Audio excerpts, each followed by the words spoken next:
Hello and welcome to WinedUp Reviews. I'm Campbell and today we are in Marks and Spencer's and we are tasting this wine. I'll give you a little close-up of that. One of the nicest bottles we've seen yet. It's the Notte Rossa Primitivo de Manduria. Notte Rossa is Italian for red night, and Primitivo is an interesting grape.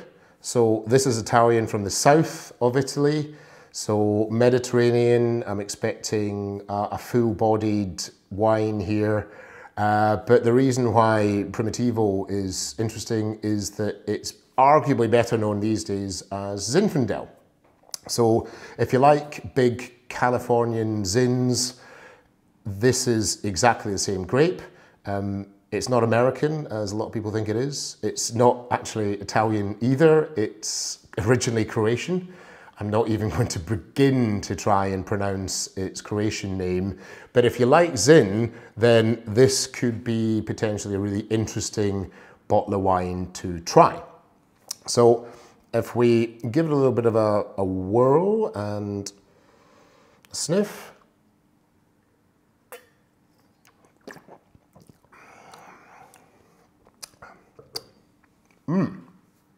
Okay, so lots of dark fruit, plummy, rich, reminds me a little bit of Zinfandel, but in a much more old world way. So there isn't any of that big kind of fruit punch explosion that you'd normally expect from a Californian fruit bomb special. But there's some helpful facts on the back of the label here. One of which is that it's matured in French and American oak. So it's worth just spending a little bit of time explaining what that means and why it's important. So American oak gives a very, very different flavor profile to a wine than French oak. Most American wines obviously are aged in American oak, most French wines are aged in French oak, etc., etc.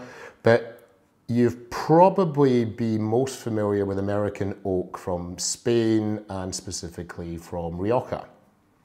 So if you like Rioja, you would probably associate the flavor predominantly with being strawberries and cream.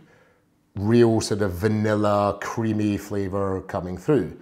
With Rioja, the red fruit flavor and the strawberry flavor is coming from Tempranillo, and the vanilla creamy taste is coming from the American oak. With this wine, it's much more dark cherry, much more dark fruits, with that clear American oak profile that you'd associate with Cali Zins, but French oak is very different to American oak.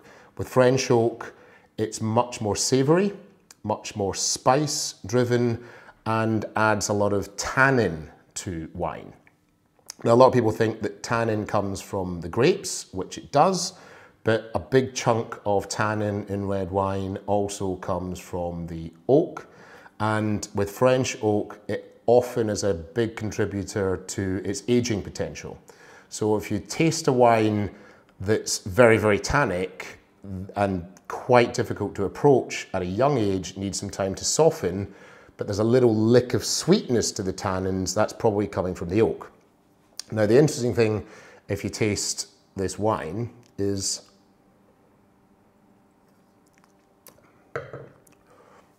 that you're getting a distinct sense of both. As I said earlier, that vanilla is there, nowhere near as pronounced as it would be in Zin, but with Zin, you would normally expect it to be much lighter on tannin, and here there's a lot more tannic structure to it than you'd normally expect from American Zinfandel. So from a pure wine geekery perspective, this is a really interesting wine. It literally is doing what you'd expect it to do. The grape is giving you the dark fruit flavors, it's big and it's punchy. The oak is giving exactly the oak profile that French and American oak should give you. So if you're interested on one side about that level of wine geekery, understanding a little bit more about how different grapes and different different oaks and different ways of making wine affect it. But also on the other side, if you're curious as to what an old world Zinfandel would taste like, if you quite like Californian Zinfandels, then there's a lot in this wine to recommend it. Mainly, it tastes really good. It's a really interesting wine, it's very complex. It's M&S and it's a tenner. So £10 is a really good price for a wine of this quality. It's got the Mediterranean sort of feel to it, flavour to it as well. On a Wes, we think this is a 9.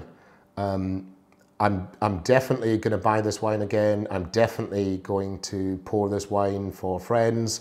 I'm definitely going to tell mates who like Zinfandel that they should give this one a whirl. I'm definitely going to say to mates who like Rioja or a Malbec with a steak, I'm definitely going to say to them that they should give this one a go. This would go really, really well with big, strong red meat food complements. There's a lot to like about it. On a curiosity level alone, it's a 9, but the wine stands up to that rating too.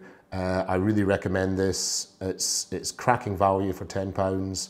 So if you find yourself in M&S, then I recommend you pick up a bottle. Cheers.